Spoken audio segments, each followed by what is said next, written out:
Chapter 853, Where Are Deaf People Welcome? Not Here! Hello everyone and welcome to another episode of the Podcast, the more or less weekly One Piece podcast here on the Procrastinators. I'm the best guy ever, and that's Hippocrit. Everything that's fit to make you say anime or manga, I mean.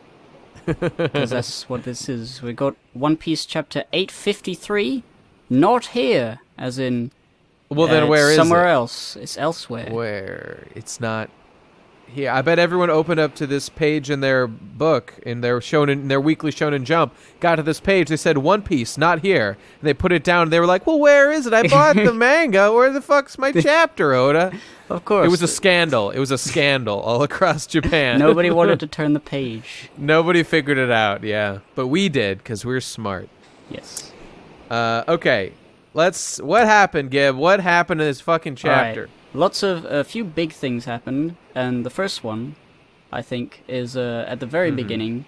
We learn, we come back to the treasure room with Big Mama, and Brook has been soundly beaten. He's just in her arms, like he can't really talk, he can't really do anything. I gotta say, I'm a little disappointed that we didn't get any fight at all between Brook and Big Mom. I mean, it's kind of sad, but it's also It's kind of keeping her powers like secretive enough so that when she actually gets a fight.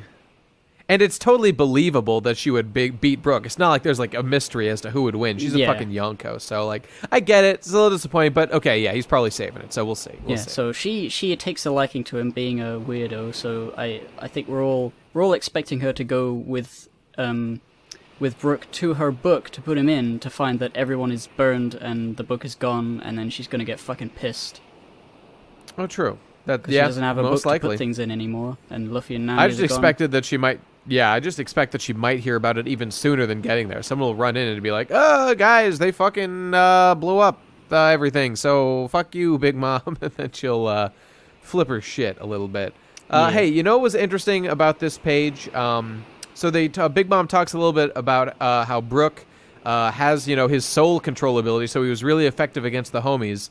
But there's a little extra bit going on here where she talked about how all the homies that she's made using other people's souls are susceptible to Brook's powers. Yeah, except but the three special guys, Zeus, Prometheus, and the Napoleon the Bicorn. We have already realized that the hat is alive, but I wasn't sure that whether it was an actual character or not, and now we know. Not only is it alive, it is like one of her three major avatars of power, like her hat. Yeah. I just want to know, I get what Zeus and Prometheus can probably do, fire and lightning shit. What can this hat do? I really want to know. I want to see him fight. I want him to have a fight. That'd be my favorite. I love the fact that it was like, in all the panels where he was copying her expression, we thought, that's a nice, neat little background joke, nothing special, nothing specifically, deliberate. And then it turns out he's a real boy. He's he's kind of an important character, which is radical. Yeah. Oh, it's great. It's good stuff. Okay, so they search Brook's belongings, the little chess pawn guys. Yeah. And they find that he didn't actually manage to get any rubbing of the Poneglyph. So they're like, aha, it's just a little crazy little skeleton man. And it's all fine.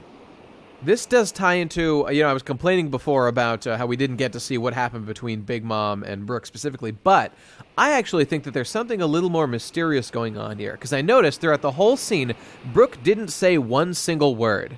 And I really don't know why that was, but also the fact that they make such a show of stripping all his clothes off, except for his underwear, which is hilarious. You think maybe he actually got the rubbing and then shoved it in his skull or something?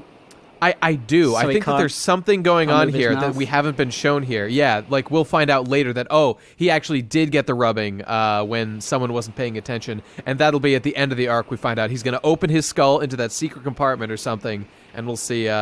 I don't know how he could fit it. It looks pretty big, but there's going to be something. Doesn't he also have the power to leave his body as a little ghost boy? Maybe True, he's done yes. that. Like at the moment, he's like immobile. Well, I guess he's got like thought bubbles coming out of him, so I don't know. Yeah, that's the thing. The thought bubbles make it seem like he's still in there. You know, that's... And you can, like, see his soul. You know, I don't know. I don't know. I think that there's something more going on here than what we're seeing, but we'll find out what later. So we can only speculate till then. And yeah, so we've got a little bit of like a backstory as to her relationship with Gold Roger, in that like it was like a mistake she made in letting him see her poneglyph that allowed him to get to Raftel. So I suppose like Gold Roger was the only one who ever made it there, because he... There is a reference here. Oh, yeah. I mean, him and his crew. I mean, it is on the record that Gold Roger's crew made it to Raftel. So, like, Buggy has been to Raftel. He's seen the shit. Yeah, and yet, and he's Big just, Mom he's hasn't. just a fuck up. And Big Mom has not. Buggy's done it. She has not. That's awesome. But...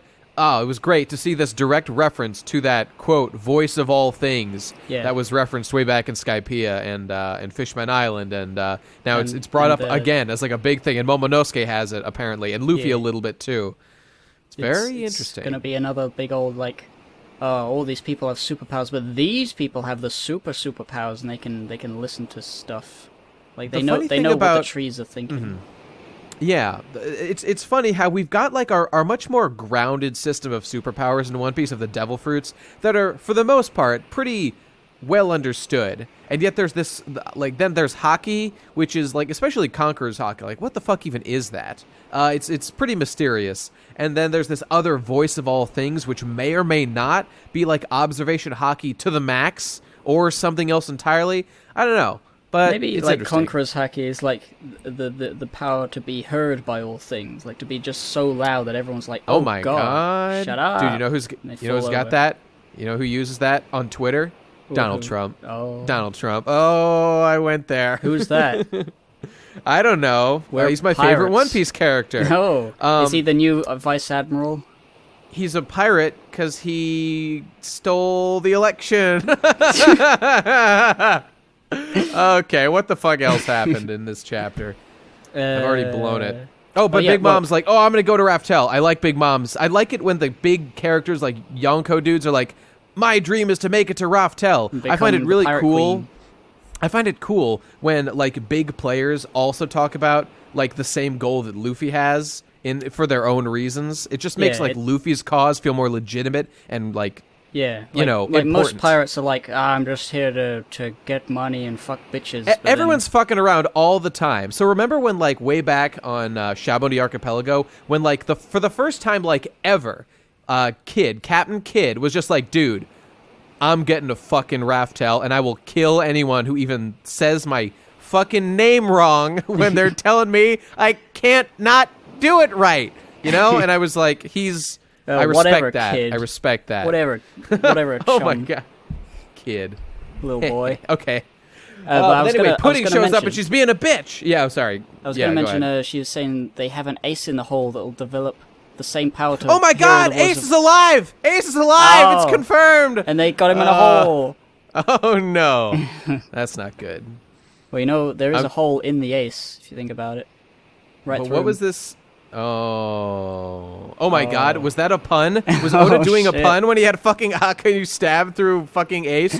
Wait, where was this Ace in the Hole reference to? I don't remember. Page 4, right at the bottom where she's grabbing Brook's skull. It's like, she's talking about somebody having the voice to, Roger having the voice to hear all things and stuff. She's like, it sounds like that was explained in the hole, one day develop the same power. I believe that she's referring to the thing the very next page, but we can bring that up. So then Pudding shows up. Yes, Pudding shows up. What did she say? Just stuff about things. Oh, and she notices she's talking Brook. About the... Yeah, that's right. Yeah, she notices Brook, but she's like, oh, well, he's captured, who cares? So she's asking Mama to go to rooms to talk about something. Mm-hmm. I'm not sure what it is, but if she is a conniving, sneaky person... Also, her eye. Apparently, people around her don't know that she's activated it yet. And she apparently has, because she can use... I mean, I assume she knows how to use it. She's just pretending to be a little girl. Be like, oh. I mean, Big Mom makes specific reference to, like, achieving the true opening of her third eye, which to me seems pretty obviously to be the thing that was just being referred to as the secret ace in the hole way to read the Poneglyphs. Pudding, it seems to me, is that thing, like this all-seeing eye that the Three-Eye Clan or the Tri-Eye Clan or whatever has. To me, that seems pretty good. But my only other question, and maybe this will be explained later, I have a feeling it will because it seems important. If Pudding is a half-breed Tri-Eye who has not activated her powers yet or whatever, and that is what Big Mom is going to use to read the Poneglyphs, why don't they just get a normal Tri-Eye to do it and, just read the fucking, hire one for a day to read it and just interpret it. She did mention, she did say that they're the blood of the strange Three-Eye tribe, so I assume they're very rare people. Oh, but here's the thing. Pudding is Big Mom's daughter. That means Big Mom fucked one of these dudes. Yeah, she had him, at least for a few minutes, at least. So maybe he kicked his own bucket because he didn't want to do it. I think that it must be maybe he killed himself. Oh my god, that's brutal. Yeah, I mean, it seems to me that what's the only explanation here that's reasonable is that the Three Eyes are really flighty or secretive or won't help or can't help for whatever reason, and that Pudding is different she wanted or special that power, somehow. So she fucked one of them to make her own that she could control. That seems legit, and that seems like something Big Mom would totally do. She's all about creating life just to do mundane shit around the house, so it makes sense to me. And oh my god, that explains why remember how Pudding was talking about how Big Mom dotes on her all the time? This is why, because this is all key to her plan. Yeah. Oh, hey, this is pretty cool. This is why Pudding is so important. We saw her as a Tri-Eye a million years ago, and now it's being explained why she was with Big Mom and why she's so important. This is good stuff. This is pretty cool. Yeah. Talking of pretty cool, we got Pedro and Baron Tamago fighting still. Oh my god, is that Baron Tamago? Or is that Viscount Chick? Oh my god. It's Gear Second in egg form, kind of. Alright, so remember when fucking Pedro murdered Baron Tamago and a fucking egg came out? He has the egg, what do they call it? It's in Japanese, Tamago. Tamago means egg, so Tama is just the first two syllables of Tamago. So egg. It's an egg fruit. The yolk falls on the floor, and then it becomes his next form. It's basically it's like Frieza, but you have to cut him in half or something. Look at page 7. Look at that fucking disturbing image of Baron Tamago as just this yolk with eyes, just gooped onto the fucking floor. Because Baron Tamago cuts him in half again. He's like a chicken man. Pedro cuts him in half again, falls on the floor. What did I say? You said right. Tamago cuts himself in half. I did not mean that. Pedro cuts him in half. It's just oh, what the? This is, I think, it's safe to say, the weirdest devil fruit ever introduced into the series, and it's fucking awesome. It is very cool. I don't get it at all. I have you evolve when you get cut. Does that mean that Baron Tamago was cut in half for the first time ever? When Pedro did it a couple chapters ago? Maybe Seems unlikely. He's a chicken for a while and then he stops being a chicken so much. But the people around knew to expect this, they were oh, it's okay. He gets stronger every time, so don't worry about it. I think it was weird. It's maybe it's a Doctor Who regeneration. You cut him and he becomes a chicken for a while, but then you cut him again, he becomes a different type of chicken. Then you cut him again, he becomes a guy with a mustache. And a cup of tea on his head, it could be anything. It could be any evolution based around an egg. This seems like a much better. How as One Piece goes on, we see a set of better versions of old devil fruits. This seems like a better version of Brook's devil fruit, because this guy just keeps getting cut in half and then just reviving forever as a chicken man, which is just Brook's not even a chicken man. That's just an extra bonus on top of the rest of this shit. What the fuck? Okay, but. I'm sorry if I'm oddly dwelling on this, but this is just really weird shit that God, what the fuck was he thinking? But so after he cuts him in half and he's just a yolk. Oh, sorry. Okay. So he cut him in half a while ago. He turned into a chicken man. Then in this chapter, he cuts him in half again. The yolk flops out onto the ground again, and we can visibly see the yolk attempting to form into the shape of a chicken man. We see this happening here. And he looks like he's just a full chicken man again. at the end of that. He just seems totally fine. I just... what I mean, is he's happening? turning into... What is happening? They say that he's going from Baron Egg, so that's his form he was in the whole time, Viscount Chick, and then Count Chicken. So I assume he just has a line of chickens that you can evolve into. Oh, yeah. So this new one is a different chicken. He might have vampire teeth because Count Chicken, I'm not sure. It'll be pretty funny, but either way, Pedro's like, I don't have time for this shit. And he goes over with his sword. And he's gonna stab the guy. Well, actually, he doesn't stab the guy. He brings out a big old thing of dynamite. He's being a terrorist man. He's a terrorist. You know, he's got the cape for it. I don't know. Mm-hmm. And then he's got all these soldiers clustered around. He's like, "This is a good time to explode, kill myself, everyone. You know, kill a bunch of people at once." He was just fully ready to kill himself. He really tried as hard as he could to kill himself just now. That's cool. Now here is the thing that I think you were screaming at me about. I wasn't sure what you were talking about. Like the I'll just tell you. I was screaming about the egg. The egg thing disturbed me deeply, down to my core. I lost all sense of perspective in life. Yeah, I mean it was pretty weird. I thought it was cool. So yeah. But it is it's cool. It's definitely cool. It's just like achieving 99 insight in Bloodborne, and just the world has taken on new disturbing forms I never expected it to have. That's how I felt. But what are you referring to? Well, I was assuming that you were going to have a problem with the fact that he blew up, a huge explosion in the middle of this garden area. Just so happens to get caught by Chopper and Carrot into a mirror. Well, I couldn't even see. Like, he was just in the middle of a grass bit. How did he get in the mirror before the explosion cracked it? I'm not sure. I mean, after the explosion, we see, like, them looking at him before the bomb went off in one of these, like, dark flashback panels. So, like, it's sort of explained, but it's really bullshit. Like, the way... it's dumb. I just can't see, like, how he could have, like, exploded all that stuff and then run all the way into that mirror. I mean, I guess he's a quick... cat. It's the way that, like, it's, I want to say, like, edited, but it's just the way the panels are structured. We see Pedro pull out a series of dynamite. Everyone's like, run away. He says, well, I couldn't wish for anything more than to be a kamikaze guy. And the next panel is an explosion, right? So it looks like he immediately blew it up. But as we see on the next page, in this, like, little flashback panel, there was a unshown scene of him, like, I guess, dropping the bombs, running into the mirror with them, and then it blew up. It's just, like, the way it was, like, quote-unquote edited didn't show us that event at all, but it was there, and, like, we see it immediately afterward. Like don't do that, that's bad. That's not good. Yeah, the thing that really got me was, like, the explosion panel itself. You look around... there's plant pots, but there's, like, these people are in the distance. There's nothing around, there's no walls.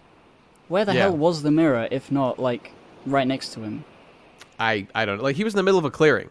Yeah. I don't know. He does move really fast, I guess. That's something.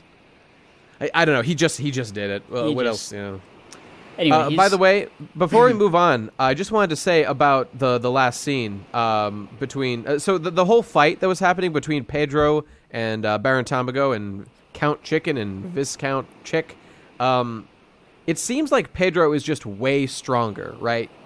Even though they were kind of set up as, like, rivals almost, doesn't it just seem like Pedro is just significantly stronger and just easily dispatched him? It's weird, because, like, we didn't see any of, like, Barons or Viscount Chick doing anything in particular. I mean, we saw the most interesting thing ever in his weird, disgusting revival thing, but he didn't, like, fight at all. He didn't do anything. He didn't get any damage done. Yeah. As far as we know. This fight could have used a little more time, I think. I think just a little more of Baron. Used a little more time, but I don't know. I'm liking the way that things are ramping up. I'm not too worried. Yeah. I gotta, as long as it's not like fucking the Don Flamingo battles, whatever you call it. What was that I was gonna island? say, I think Dressrosa is really firmly lodged in Oda's mind as, like, don't do this again. Don't drag things out forever. So I'm okay with a couple fights being, like, skimped over, like the Brook and Big Mom fight. Like, you didn't really need to show that. We know he was going to lose. I just want to see a little more of Baron, just period. I don't, like, there's only so much depth to the character, and I'm aware of that, but I just don't think that we've hit it just yet. I'd like to just see that little extra bit more of him doing something actively, and then And then we can move on forever. And then his character can be retired, and he can be a, whatever.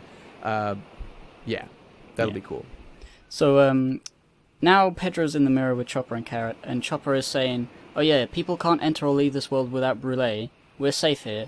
And we can save Sanji this way too, so they're obviously planning to do the thing. And it's kind of interesting that as long as they have Brûlé, nobody can get in, so they're perfectly safe forever. They're completely invincible in there right now. Yep. Yeah, it's kind of OP. Great. It is very OP.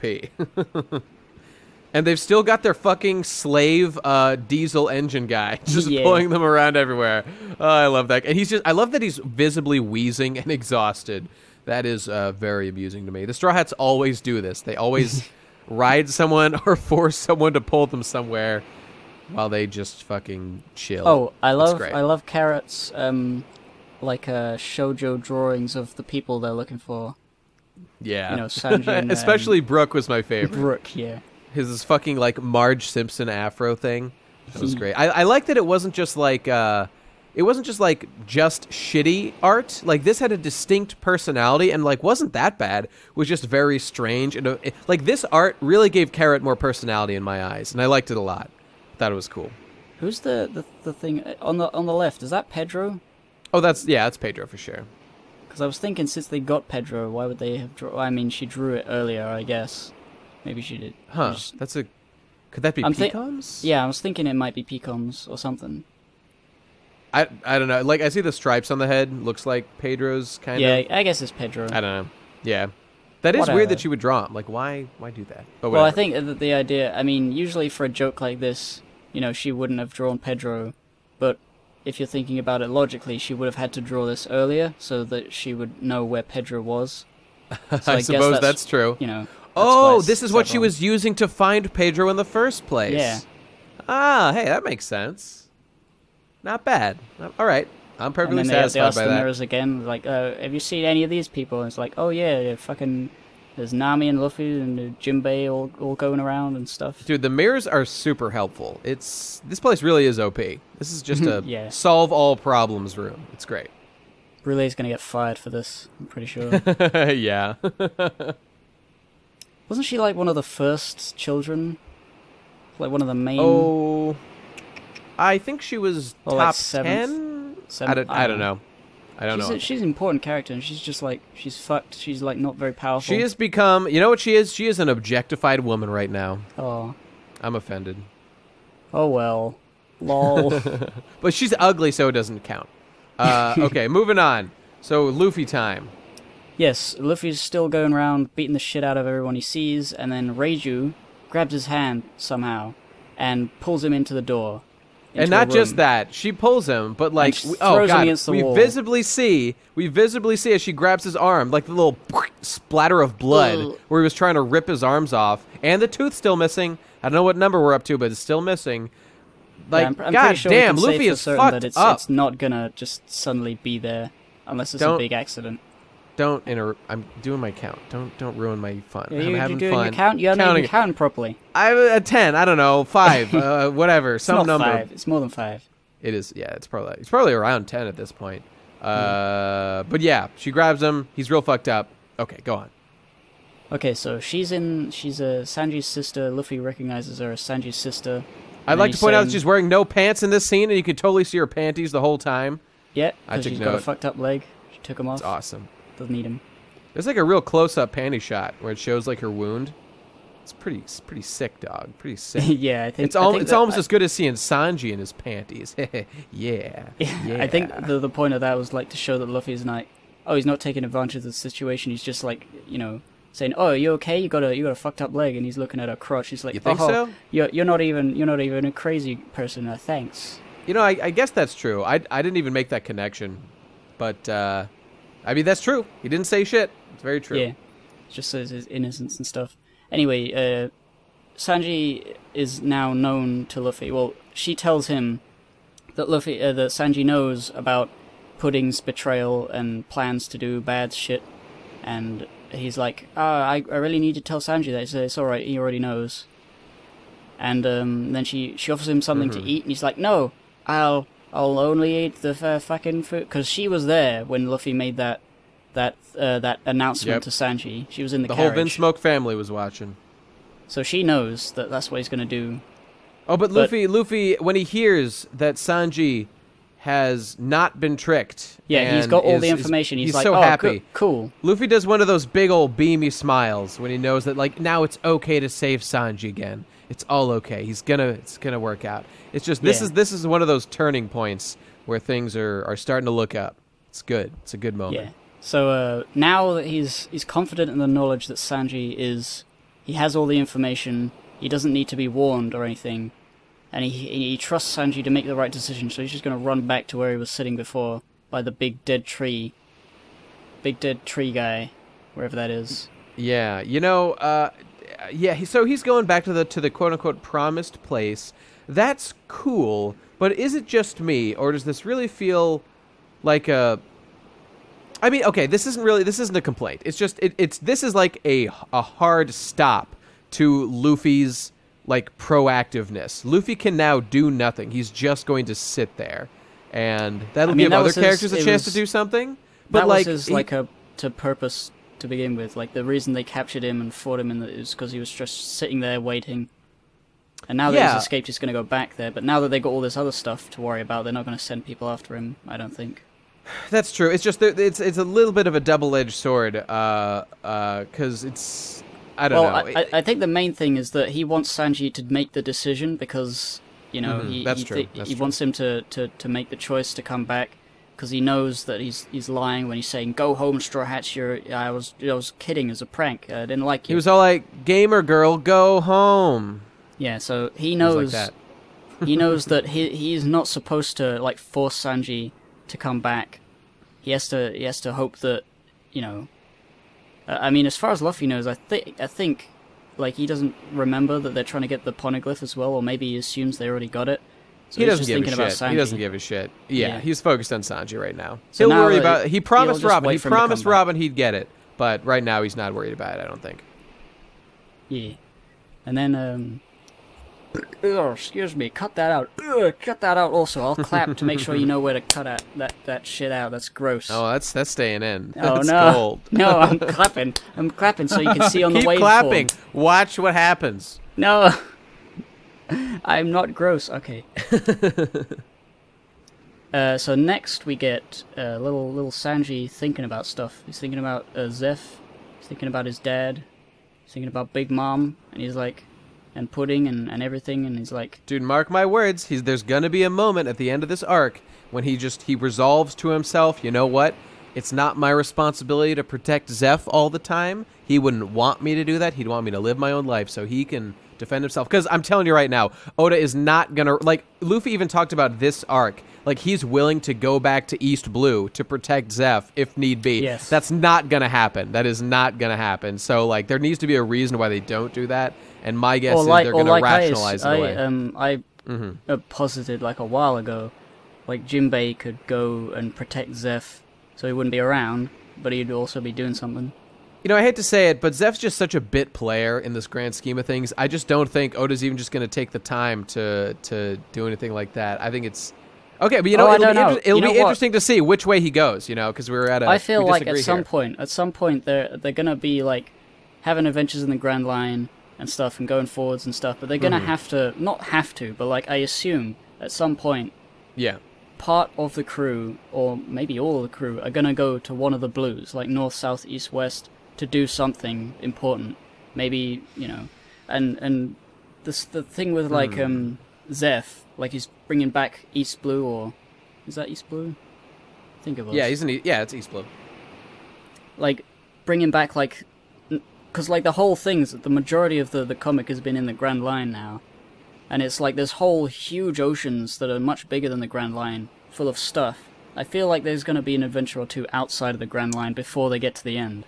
That's interesting because I 100% disagree. I think we will see nothing outside the Grand Line until we get to Raftel. Then after that, who the fuck knows? I feel like there might be like, oh, we have to go back. Oh, that's such a waste of time. But when they, do their traveling again, it'll be like a little reminisce of like all the stuff they've done.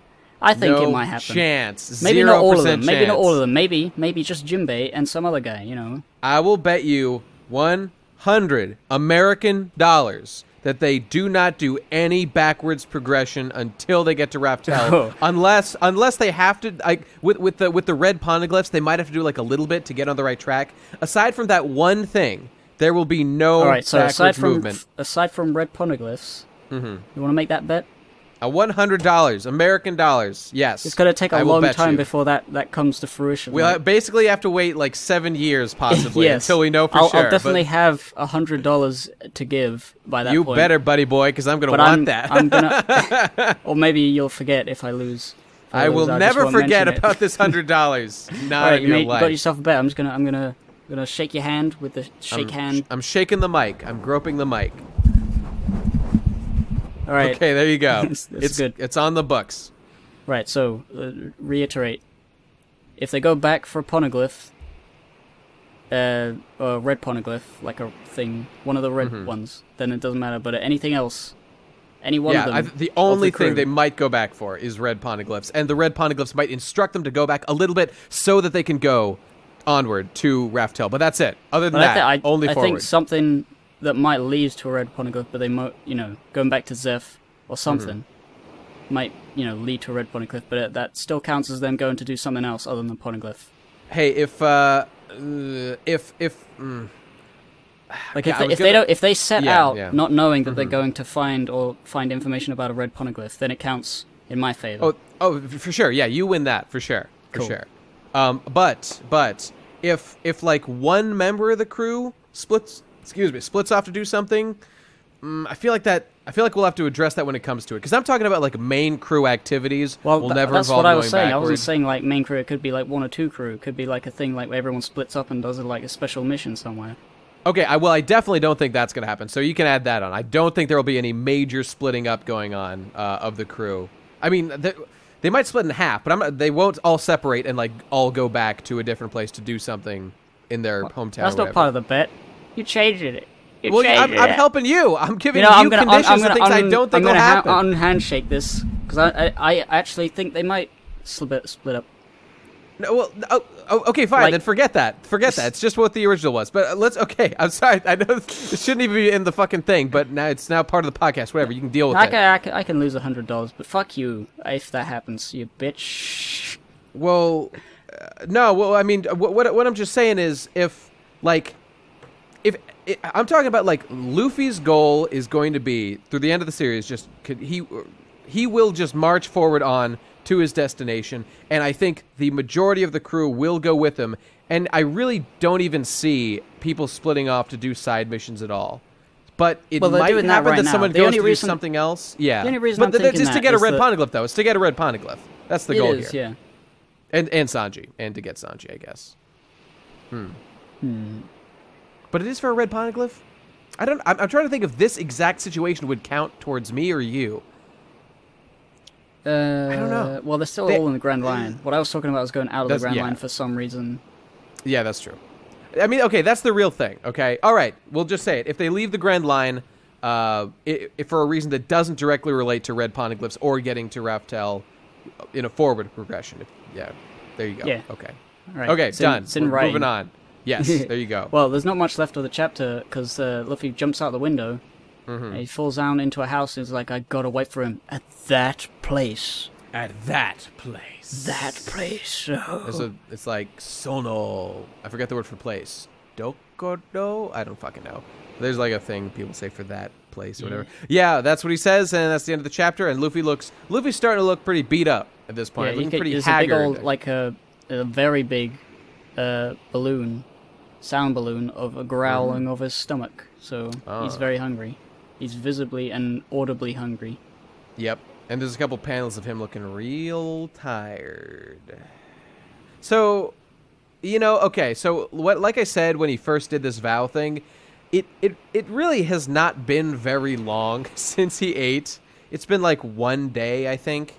And well, at this point, after like trying to tear his arms off and then fighting all those people, I think he's probably exhausted. So regardless of how long it's been since he's eaten, he's used a lot of energy.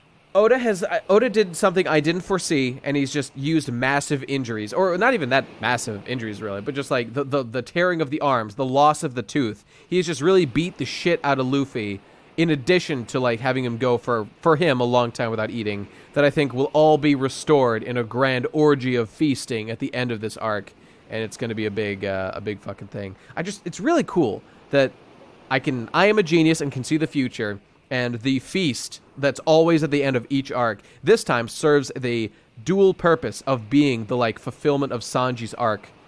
This arc, I think that's pretty cool. It's gonna be exciting, and it's gonna happen, 100%. Yeah. Put it on the books, folks. Okay, I got nothing else. If you're done, Yeah, that's it. that's it. That's all there is. It was a jam-packed chapter. I liked it. It was very cool. I love the Tama no Mi, the egg fruit, possibly the greatest devil fruit ever conceived. I don't understand anything about it, but I want it. I want to eat it. Think about like that. He's literally becoming a fetus, like a bird fetus every time. Yeah, he gets like he's the yolk. He's a yolk. Like that's the real him. He's a little yolk inside his own body. If a chicken was reading this, he'd be like, "Oh, that's gruesome. That's a horror movie." Yeah, exactly. It's like if every time they cut you in half, there was like a little baby fetus inside that just quickly grows into a full person. It's gross. Ew. Yeah, exactly. I don't like it. I don't like it one bit. Except I love it, and it's the coolest thing that's ever happened. Yeah. Okay. All right. Thanks for listening, everybody.